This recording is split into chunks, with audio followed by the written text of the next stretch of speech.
9. Fukushima. On a Friday afternoon in March 2011, the most powerful earthquake ever recorded in Japan struck off the country's eastern coast. The earthquake triggered a gigantic tsunami wave that cascaded over the defenses and flooded the reactors at the Fukushima power plant, causing what is known as Japan's triple disaster. Radiation leaked from the plant, forcing over 150,000 people to evacuate the area. It's become known as nothing more than an abandoned wasteland. It's a desolate, post-apocalyptic world that has rusting playgrounds and cars and motorcycles being ravished by overgrown vegetation. The cars appear to be in neat rows, looking like a graveyard. If you visit Fukushima today, you'll find stacks of televisions, fully stocked stores, an abandoned amusement park, and a perfectly set dinner table that appears to have been left behind right in the middle of dinner. It's completely empty, aside from the radioactive spiders and a few other animals. Residents and reconstruction workers who temporarily returned to Fukushima experienced massive health issues, such as infection from tetanus and animal bites, due to not being educated about the risks that come with Japan's native fauna and restoration activities. Before a safe return can be considered, the health issues having to do with wilderness overgrowth must be addressed. 8. Texola. The arrival of Route 66 was very exciting as it brought hope and promise to many small towns in America. Since Route 66 is a major interstate highway, its construction resulted in bypassing these small towns, which resulted in their struggle and, eventually, their abandonment. Texola, Oklahoma was no exception. It was a farm town before the arrival of Route 66, but once the tourists started flooding in, it became the cornerstone of the local economy. Even during its peak, Texola only had about 600 residents. But due to the Dust Bowl in the 1930s and Highway I-40 in the 1970s, the population of Texola plummeted to below 100 as its residents moved to other cities in hopes of building new and better lives. Alongside the handful of people, Texola holds one gas station, a one-cell jail with a lone truck parked out front, and a couple of creepy bars and empty restaurants. It has one operation restaurant known as the Tumbleweed Grill and Country Store, sitting alongside Route 66. It's not the only town that gives the apocalypse wasteland feelings though. It's been said driving down Route 66 and passing through these seemingly abandoned towns is like driving through time. There's one town called Jericho Gap TX that's infamously known as the place where travelers got their cars stuck in the mud. Locals love this because it brought business back to the dying area after its road was shut down and rerouted to Route 66. 7. Smallpox Hospital. Roosevelt Island offers some of the most beautiful views of New York City, but it also holds a sinister secret from the past. Preserved on the small island are the remains of the Renwick Smallpox Hospital, a creepy castle-like structure. This now abandoned institution first opened its doors to patients in 1986. The island was selected as a strategic location for this particular hospital because it acted as a natural quarantine, separating the numerous sick individuals who came through its doors from the rest of New York City's population. The Smallpox Hospital only had 100 beds, yet its mortality rate was 14,000 people by the time it closed. Given that the Renwick Smallpox Hospital was only open for 30 years, this is beyond disturbing. Given the time, the diseases that spread throughout the hospital happened deeply and quickly due to a lack of knowledge of the illnesses and how to treat them, and dealing with the aftermath of the deaths was anything but moral. The workers simply piled the bodies into a heap, burned them, and they were disposed of in the East River. Due to the graphic nature of the Smallpox Hospital, visitors believe paranormal activity looms throughout the structure, such as dark shadow figures and light anomalies lurking around the ruins. Some locals believe the spirits belong to past patients who have unfinished business or are confused about how to move on. Though the fragile structure is now abandoned, it can still be safely accessed by skylift or tram and can be viewed from a safe distance. 6. Home of Truth.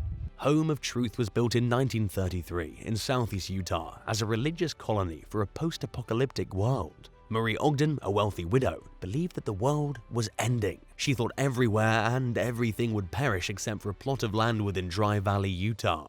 It was there she believed Christ was going to have his second coming. When the commune first started, it had 22 members, but eventually grew to 100 members. Ogden was a self-proclaimed spiritualist, and she performed medium readings on her typewriter.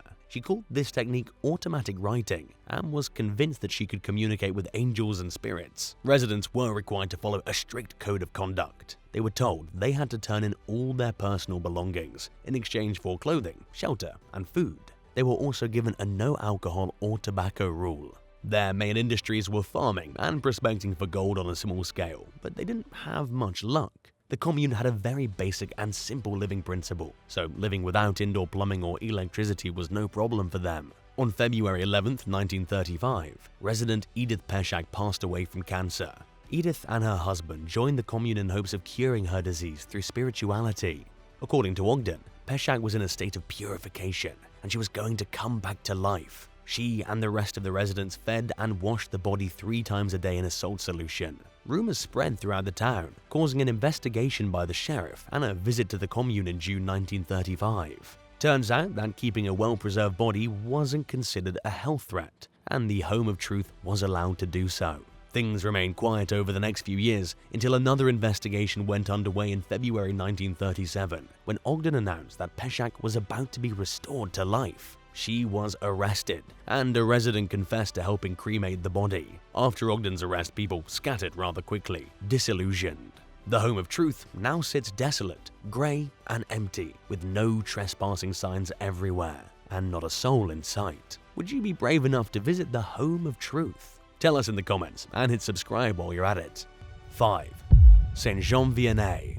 On May 4, 1971, disaster struck the tiny village of Saint-Jean-Vianney, located in the south-central Quebec province in Canada. A period of heavy rain mixed with Lieder clay, which the town was built upon, liquefied under the stress, causing part of the village to drop down 98 feet, 30 meters. This created a deep channel through which a river ran through and swallowed as many as 40 houses in its path. Francois Richard, a resident of Saint-Jean-Vianney, told a reporter he was in his living room watching the hockey game when he heard shouting outside. He walked down the street and saw houses falling one by one. One lucky woman survived by crawling onto the roof of her car after it had fallen into the crater, but many families found themselves trapped in the liquid mud, which then solidified. The landslide came and went within 5 minutes and killed 31 people in that short amount of time.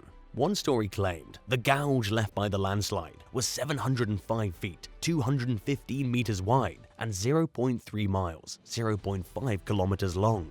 As one would expect, the remaining residents of the village abandoned their homes, as it was declared the village was unsafe for habitation. Many people went to the next city over, Arvida. Today, Arvida and the landslide site are now within the municipal boundaries of Saguenay. It was later concluded that the village had been built on unstable clay soil 500 years earlier, long before settlement in the area came along.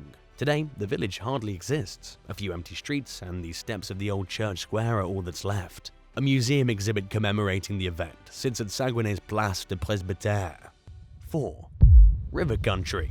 River Country, located in Disney World, was the location's first water park. It opened in 1976, intending to make Disney World the vacation kingdom of America. The park offered a plethora of water activities, such as fishing, canoeing, sailing, and boat cruises. It also had many water slides and pools. River Country had everything to offer to all ages and was quite popular for nearly 2 decades. Disney World started to add significantly larger attractions in the 80s, and they all had more to offer than River Country, and guests decided to spend their time elsewhere while at the park. In the fall of 2001, River Country closed for the season, intending to reopen in the spring. Unfortunately, because of low demand though, this never happened. Disney reported that total abandonment was never the idea, but as years passed, that's exactly what happened. By 2005, there was an official announcement that River Country would never open again. Rumors started to circulate about the real reasoning behind the park's closing. There were whispers that it was not closed due to unpopularity, but because there was a dangerous amoeba in the Bay Lake water where the park was located. There were also several deaths that took place at River Country. One death was from the amoeba in the water, and 2 were from drowning in the Bay Cove. Because the water was filtered from Bay Lake, it wasn't clear like normal pool water. The boys that drowned went undetected for several minutes because of this. Today, almost everything is overgrown by nature. Slides are covered in moss, vines and weeds took over cafes, and a very intriguing top hot sits by its lonesome on a bridge. The creepiest part about all of this is the park still plays music, but it remains vacant. 3. Baslonza Monument. At the peak of the Soviets' influence, a monument was erected to commemorate socialist communism in central Bulgaria. It lasted from 1981 to 1990, and it was abandoned along with the ideology that it was inspired by. Construction began in 1974 and was taken over by the Bulgarian army that had a team of artisans who were left with the task of providing large statues and murals. Images portraying Lenin and Marx were hung over the arena for the purpose of being displayed at state functions and celebrations. Above it all, there was a red star-shaped window in honor of Soviet Russia. After the collapse of the Soviet Union in 1989, the site was eventually abandoned, which resulted in vandalism. Most of the artwork has been destroyed, stolen, or removed, yet the concrete structure itself still stands strong. A preservation team has been working hard to get the monument listed as one of the 7 most endangered heritage sites in Europe. The main entrance has been sealed and is closed to the public. 2. Centralia. Centralia, Pennsylvania once boasted 2,500 residents and 14 active coal mines in the early 20th century. But by the 1960s, its boomtown heyday had come and gone, and most of its mines were abandoned. Still, over 1,000 people lived here, and Centralia was far from dying.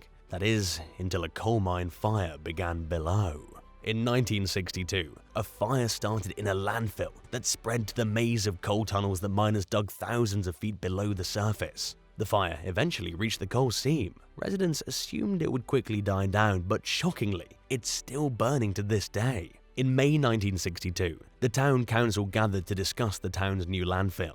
At the beginning of that year, Centralia had built a 50-foot, 15-meter deep pit that covered an area about half the size of a football field to deal with the illegal dumping that was becoming a problem for the town.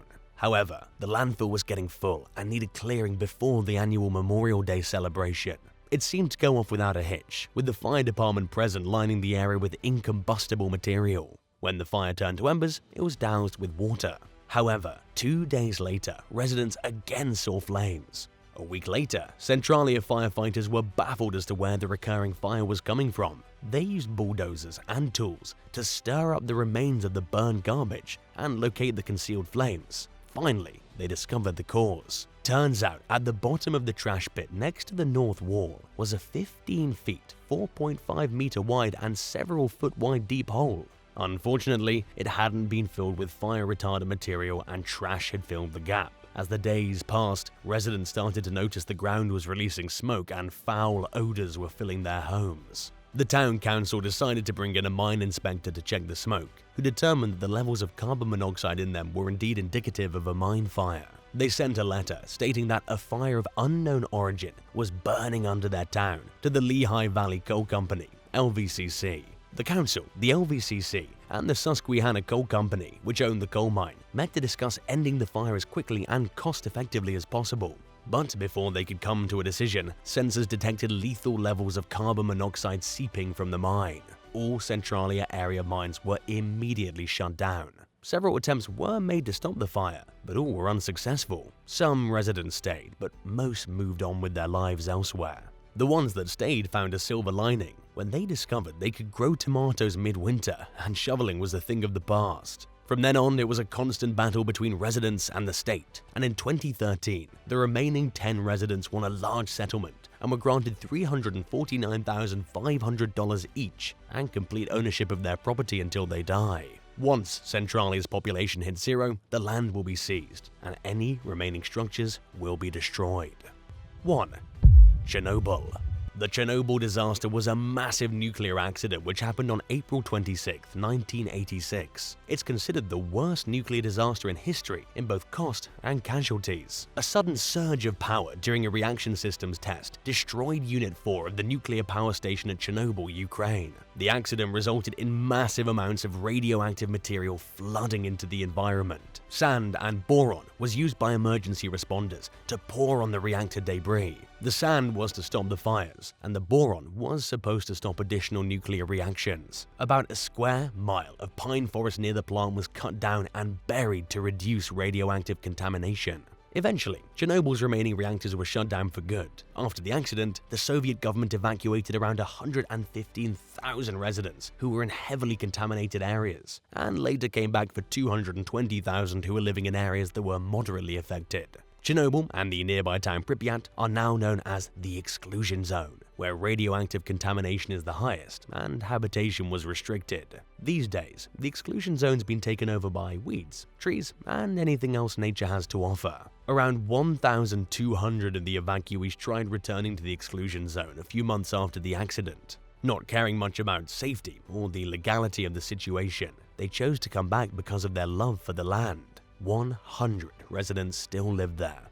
After they pass away, no one's allowed to live in the exclusion zone because of the high levels of radiation that still exist, almost 4 decades later.